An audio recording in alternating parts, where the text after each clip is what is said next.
Entrepreneurially Thinking is a presentation of BioSTL and CET, Center for Emerging Technologies, with Rare Gem Productions, changing the way you view new ventures, including you on the pathway to success with your business in the St. Louis marketplace and beyond. Here's your hosts, Cheryl and Christy. Now let's get thinking entrepreneurially. Welcome back to Entrepreneurially Thinking. We're here to energize your entrepreneurial mindset and create pathways for business success in the St. Louis marketplace and beyond. I'm Christy Maxfield. Ooh, you were so happy. I am happy. I've been waiting to take that introduction.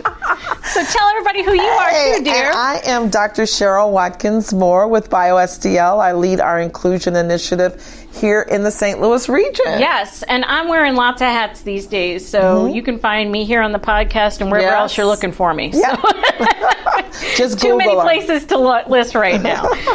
In addition to all those different hats I'm wearing, one of those being entrepreneurially thinking, we're off to a start of pretty much like our 5.5, 6 season. It's been a whirlwind. I'm not even sure. We got more than 50 shows. We have great guests, and actually our guest today, Lakesha Mathis, just shared with us that she had done some binge listening. So we highly recommend binge listening because that means that we're giving you what you're looking for, and we can thank our founding presenting sponsors, BioSTL and CET, for making that possible. So we're thrilled that they've continued their support of the podcast. And we want you to know everything they're up to as well. So whether it's the Square One program or BioSTL Fundamentals, if you're looking for inclusion program, that's all Cheryl all the time. Got all sorts of stuff going on there. There's the online startup toolkit at CETSTL.com. There's Global STL, which is also part of the bigger BioSTL family. There's just lots going on, so we're excited to have them as our sponsors again. And we want you, after you've binge listened, to share the episodes that you find most interesting with your friends. So invite folks to subscribe. You can find us on all your favorite streaming platforms, iTunes, Spreaker, LinkedIn, Facebook, entrepreneuriallythinking.com. It is the year, if not the decade, of the voice, at least according to Gary Vee, and so we are happy to be lending our voice to that conversation. Absolutely. And just like Lakesha, we were talking to her earlier, she said she was listening to the podcast while she was doing laundry, but forgot to do the laundry. So we love making you forget. We love you making you forget. Because that means you really are engaged. So today we want to talk about minority-owned businesses today. There are millions of minority-owned businesses in the U.S. While the number of these minority-owned businesses truly are on the rise, many are often faced with challenges when it comes to actually having clear plans of actions of how they plan on achieving their major goals. Yeah, we all need a plan. Yes. Without a plan, there's no path. Without a path, there ain't no profits. Okay. All the P's got to be in place. All the P's got to go, right? So one of the questions is, how do minority firms really know what to do when a standard or design has really never existed for them? When we come back, we'll learn more about the St. Louis Minority Business Council. This business development organization, which is actually housed within and affiliated with the St. Louis Regional Chamber of Commerce, focuses on assisting minority-owned businesses to develop strategic relationships and partnerships with major sourcing organizations. The result is mutually beneficial business relationships that facilitate measurable regional economic prosperity and equity. So, like I always say, stay listening. BioSTL is a proud founding sponsor of this Entrepreneurially Thinking podcast, and we want you to know all about the great things they are up to. BioSTL Fundamentals is an entrepreneur development program designed to support early would-be entrepreneurs in the life sciences in St. Louis. The program provides a one-on-one customized business learning experience for each participant. You can learn more about BioSTL Fundamentals by visiting biostl.org. And for your renewed and continuing support, BioSTL, we say thank you. I'm Lakesha Mathis with the St. Louis Minority Business Council, and entrepreneurially thinking makes me think of endless opportunities. So like I said, Lakesha Mathis is joining us today. She is the program manager for the St. Louis Minority Business Council. As Cheryl said, that's part of the St. Louis Regional Chamber. Lakesha was born in Chicago and raised in Arkansas, and is a graduate of the University of Missouri St. Louis, poli-sci like me. So great things happen when you get a good, solid liberal arts background and move on. And Make a widget. oh, you can. And she returned to UMSL to get her public policy administration certification degree and worked for Missouri Water for 10 years and then transitioned to becoming a full-time entrepreneur, working with her husband to build list towing service.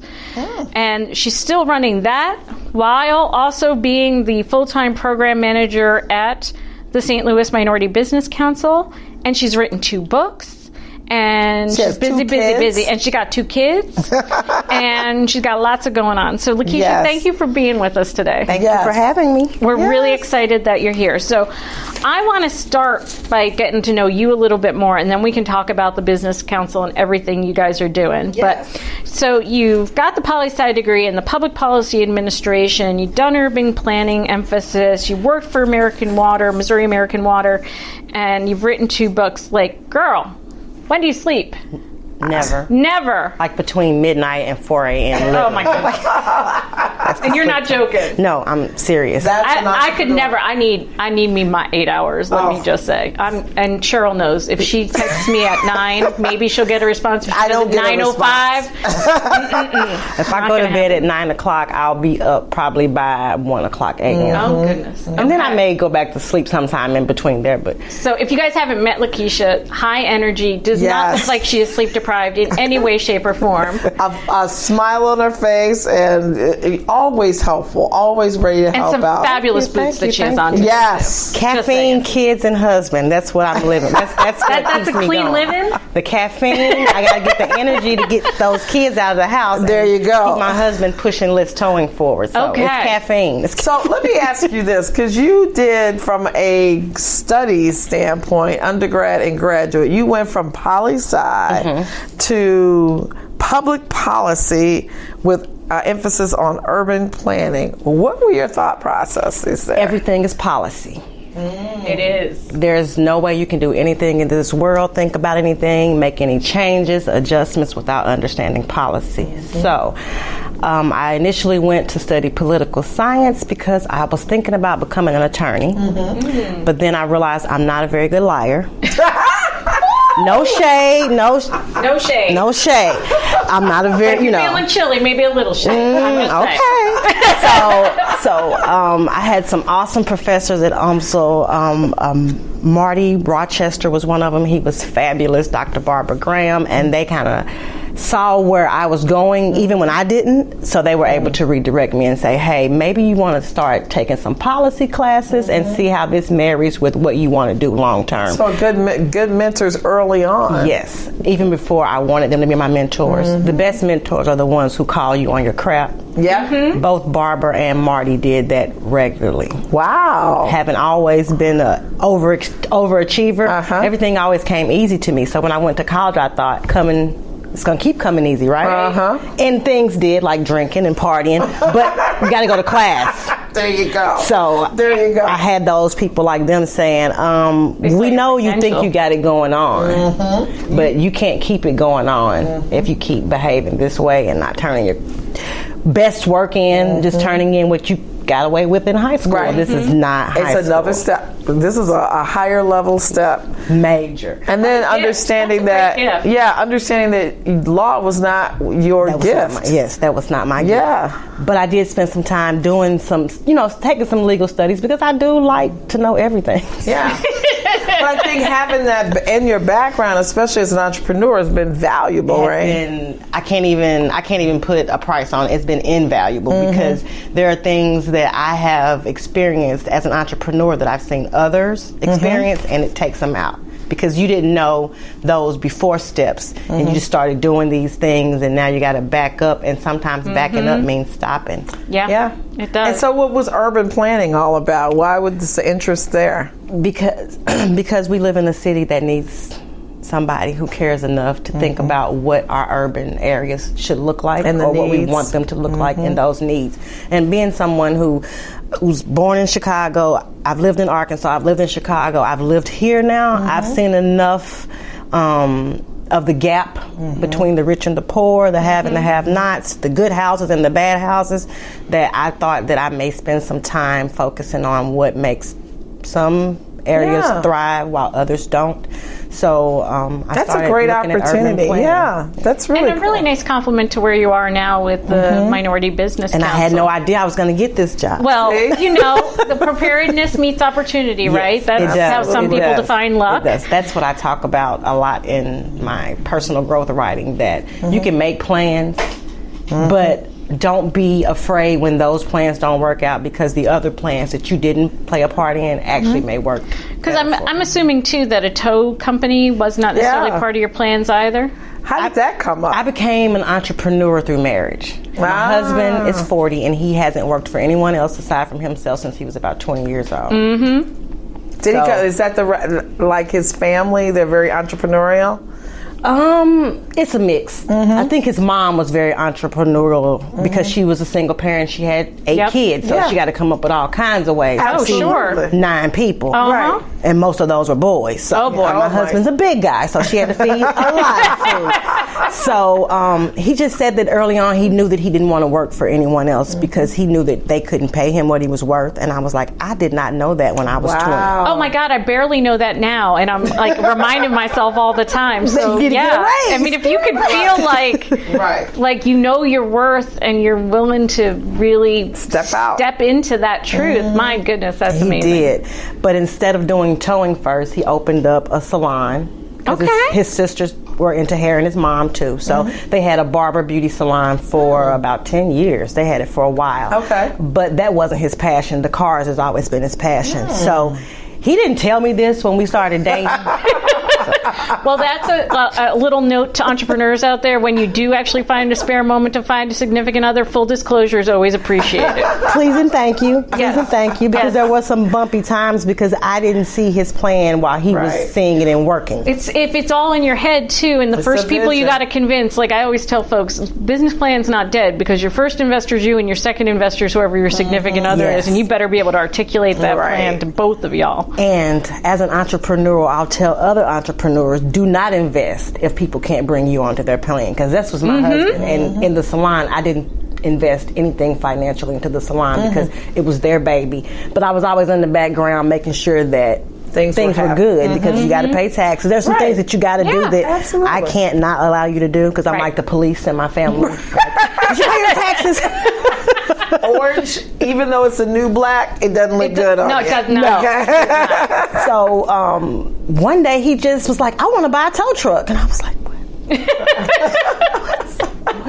what? And we had just had a second kid. So we had an 11-year-old and a newborn, and I think I was going through postpartum because I was crying. Today I'm not sure if it was because of the baby or because he was like, I want to buy a tow truck. Timing is also everything. Timing is everything. In a 9 to 5, and he was the entrepreneur. Yes. Okay. Yes, and balancing the kid and the baby and all of that. So it's stressful. It was very stressful. It's very stressful. And then you went full time with him, though. And then I went full time. So I stayed at American Water and got all the knowledge that corporations pay you to obtain, to run their business as well. And I took it home. So I made him flesh his plan out, so he couldn't just say, I want a tow truck. Because I'm like, well, we can buy a tow truck, but then what? Right. What's the plan? Then we got an asset sitting in the driveway. Right. Who's going to drive it? Not me. I was going to say, Lakesha, you going to be up there driving that tow truck? No. But I do ride with him occasionally, so I can be on the cutting edge of writing our policies. So I still write policies for our business, so safety policies, how you do this, how you do that, because we're coming up on our 7 years, and he's looking to hire. That's great. People, so we got to get those things that support hiring. So what do you, you're towing disabled cars, or you, what do they call it? You are, when you are going after cars, people who haven't paid their cars. Repo? Is that what you're talking about? That's what I'm talking about. I'm too afraid for him to do repo. Yeah. And that's pretty dangerous. Towing is dangerous anyway. When you think about your husband getting out of the bed at 1:15 in the morning, going to some car, and I don't even know where. Right. On whatever busy street or not. Or on the highway. Right. I mean, no, he doesn't do recovery. It's called okay, recovery. that's so he does. That's the word I was looking for. Recovery's not totally for repo. Okay. The nice word is recovery. Right. Nice word is It's a reallocation of assets. Means the same thing as as repossession. So he's out there making sure that the disabled vehicles get off the road and the folks who are with them get off the road safely and doing all that. But I'm excited he's ready to hire. That's a huge milestone. He was ready to hire probably like a year ago. I am slow and methodical. Everything it has to make sense, and I have to know what it looks like if it fails. Because I'm not afraid of failure, but I need to know what's going to be.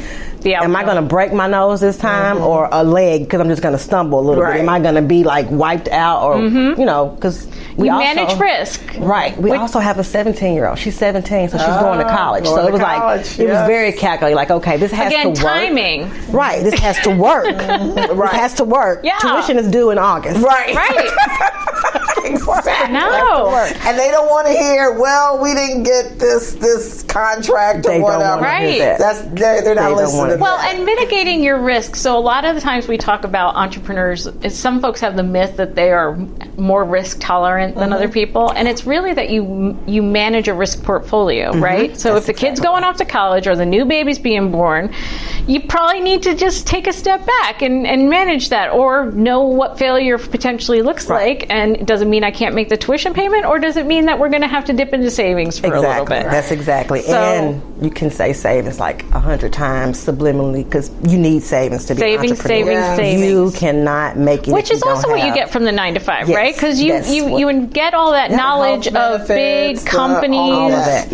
You have all those systems. You learn all of that knowledge about what it means to work on a macro level, and you sock away that check as an investment into your future. But I think a lot of couples, especially you might have somebody who's an entrepreneur, has an entrepreneurial mindset. It's always great to have the other partner having a full time, because you do get those nice other balance. Benefits. Yes. And if that venture doesn't fare so well, you might, it's the ebbs and flows. But hopefully, with that other partner that's working, you get over that hump, which is great. So, what made the difference for you in terms of stepping into the business full time and then stepping out of the business from being full time?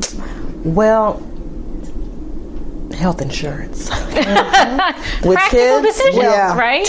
And health insurance was a major thing. But the other major thing was coming onto the council. I pretty much am able to do everything that I've always wanted to do. Right. Because when I did leave American Water and start supporting my husband 100% with the business, I also started picking up clients that needed me to help coach them. Because when my husband would talk about the business, he was always saying, Lakesha said, let me ask my wife.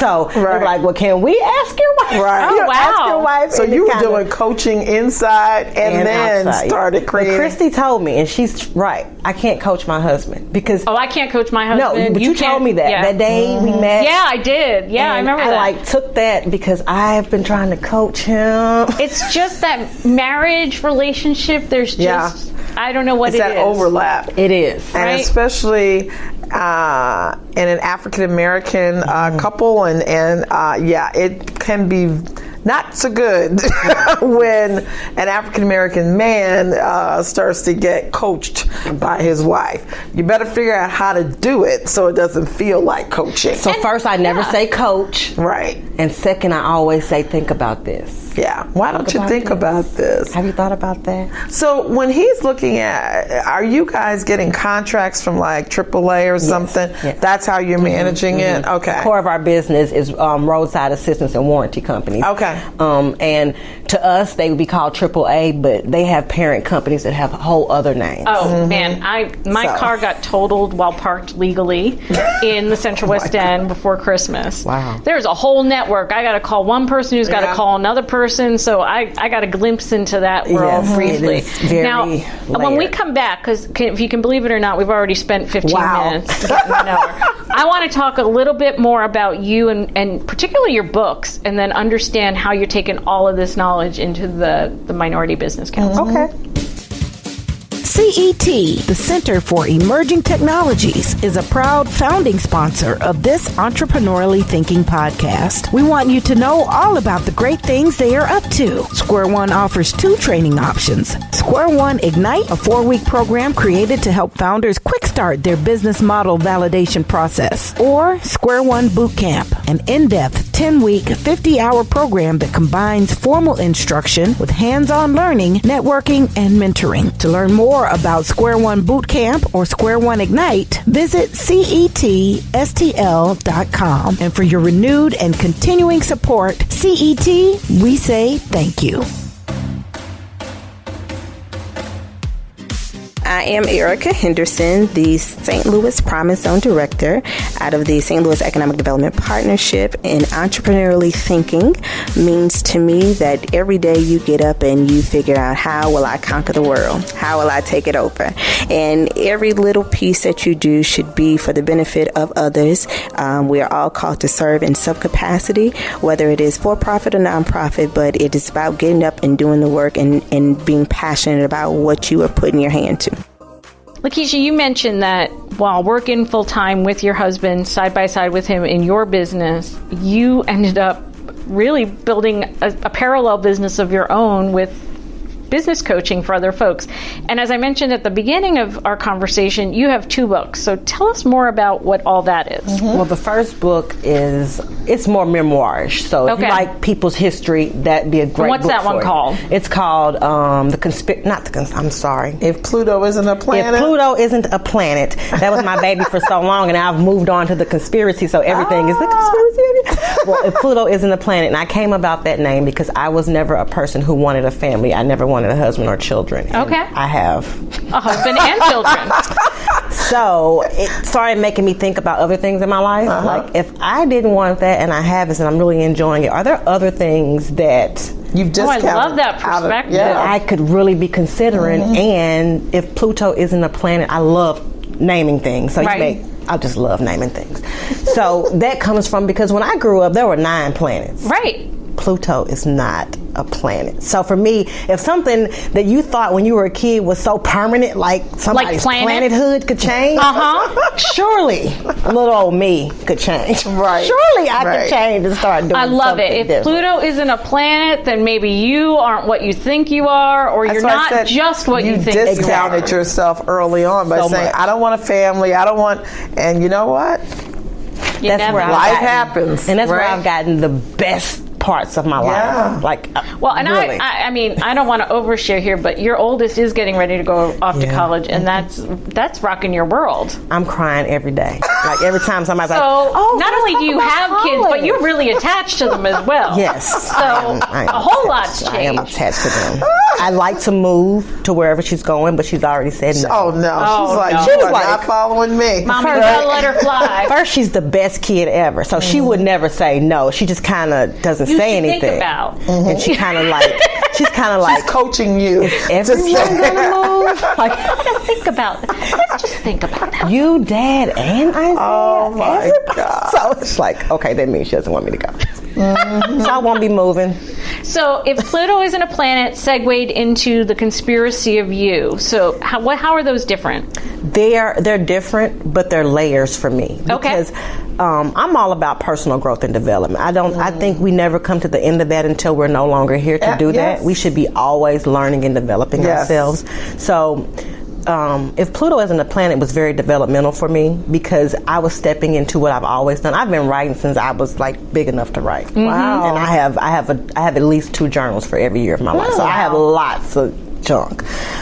You have lots of reflection, which is a hugely important part of the entrepreneurial mindset. And when you get older, to look back and look at your thoughts and how you came up with things when you were 20 years ago to now. That actually has happened to me most recently. Wow. But, so then the Conspiracy of You is about personal growth and development. And it's kind of stories and experiences mixed with a little bit of scholarly research, kind of light on that because that can be boring. Right, but always good to reference But it's some good to other reference. things. This app is, you got to reference other people because I didn't create any of this. Right. So it's about personal growth and how you really step into being exactly what it is you want to be and how it's all up to you.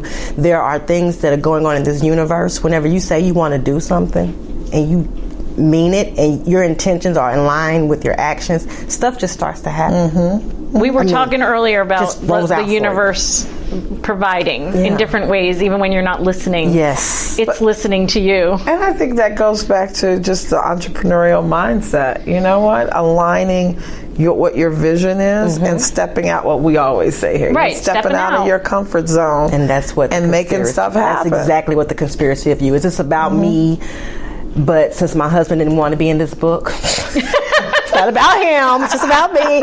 It's about me really stepping into my own and telling people how they can step into their own through example, because I don't believe you preach to people, you teach to people. Absolutely. So you share your experiences, makes you That's what real. the whole thing is about. We got to share experiences so that people and then can they see can what's say, possible. oh, she was crazy too at one point. She's better It takes a now. healthy amount of crazy to be good at anything. It takes a lot of crazy to be good at But anything. you got to see, it goes back to, I go back all the time to the residency and part of my life. It's see one, do one, teach one. Yes. If I can see it, I can do it. If I can do it, I can teach it. Yep. Absolutely. So, and that's how I never heard that, but that's how I live. That's, I mean, if I can see it, I believe if we show people something different, they have an opportunity to go for something different, and then they can show somebody else. So how did, after you wrote these books and you were working in the towing business, how did coaching the lots of chamber, folks. how did the chamber come up as an opportunity for My you? life is a whole bunch of stories. Everybody's is, but I think I'm special. So Okay, my life so tell is a whole us a bunch story. of stories. And we want to The hear story it. with the chamber is, before leaving American Water, 7 years in, I decided that there was no more upward movement for me. It would be best for me to exit the organization. So 7 years in, I created a 3-year plan to get out of there. Wow. And the plan was heavily contingent upon this towing business getting off the ground and my husband really being able to see me at home every day, because I'm not the stay-at-home type of person at all. Me neither. At all. So once I got his 100% buy-in over that, I really built out a plan on the vision. Yeah, shared the vision completely with him and convinced him to share his vision completely with me, so I could see how we could meld those together and make a life for ourselves. So we left. So I left. But in the midst of that, I had an interview with Valerie Patton. Yes. We love Valerie. 3 years before I get a job with her. I have an interview with her. Always laying the groundwork. It was for another job, though, and she scared the bejesus out of me. I can also see how that could happen. Yes. Well, and so now 3 years passed, and I'm at home sitting in my pajamas working on a computer trying to build this towing, and I get an email from the HR lady at not American Water, I'm sorry, at the chamber, Tony Durham. Awesome. So I get the call, and she's like, we've identified your previous resume and information for a newer role. And they called me in, and I did not want to take the job. I had really gotten comfortable doing my own thing. And then it was working. Right? You had a plan and you were working so it was like, I don't want to do this. So I called one of my girlfriends, and she's like, girl, we black. You go to every job interview.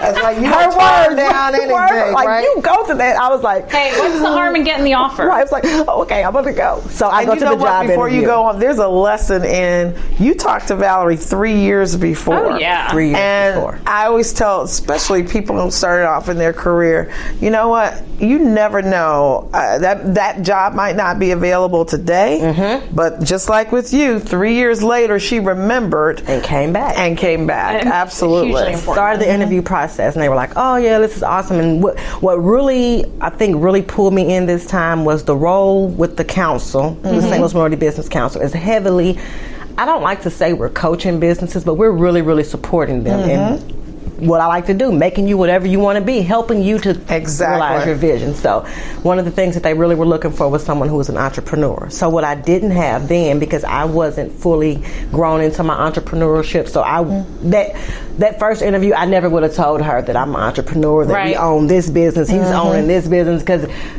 it's kind of embarrassing when you're an entrepreneur and you haven't made the money you thought you were going to make. So it kind of didn't... It didn't feel real, right? Yeah. But then when you're paying all your bills and taking care of your kids and paying for health insurance, it's like, I'm an entrepreneur. Right. And you learn in such a, it might not come and be reflected in that paycheck, but all the relationships you're developing, all the knowledge that you're getting, that stuff is absolutely priceless. You might not have it right then, but it's coming. Yeah, and you didn't actually have the qualifications 3 years ago for this job. No, I did not have the qualifications. So you needed that intro. I needed that. So my husband likes to say he got me this job.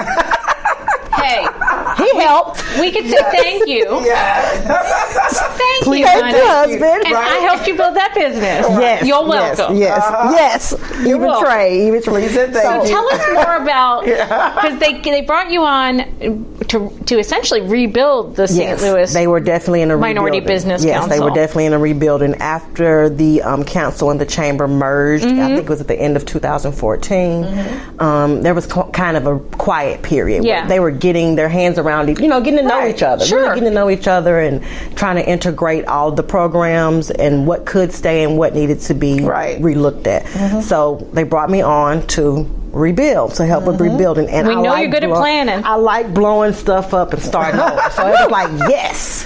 So before I got to the interview, I was like, oh my God, not a job, no. And then after the interview, I was like, oh my God, babe, I can't believe it. This is also what I want to be doing. And he was like, I told you, you gotta go do it. So that's how I came to them, and it has been awesome since landing on the ground there on June 12th. It has been like the most phenomenal ride ever. I think you and I met right after you got this job. So, and it was funny because when I met Lakesha, I was like, oh my God, she is the perfect person. The energy alone. The energy, the personality. Because I think what's really, we need to support not just our new entrepreneurs of color in this city or wherever you guys live.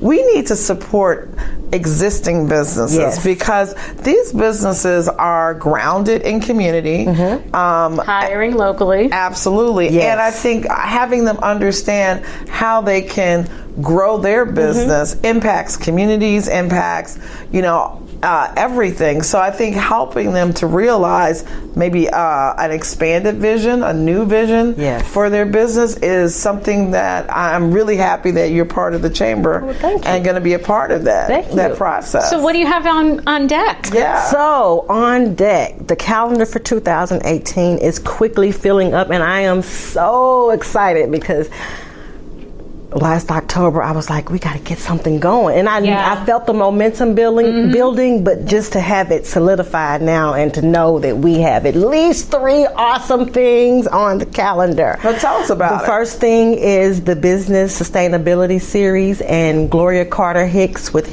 Carter-Hicks will be the presenter for that series. Wonderful. It'll be February 20th, March 20th, and...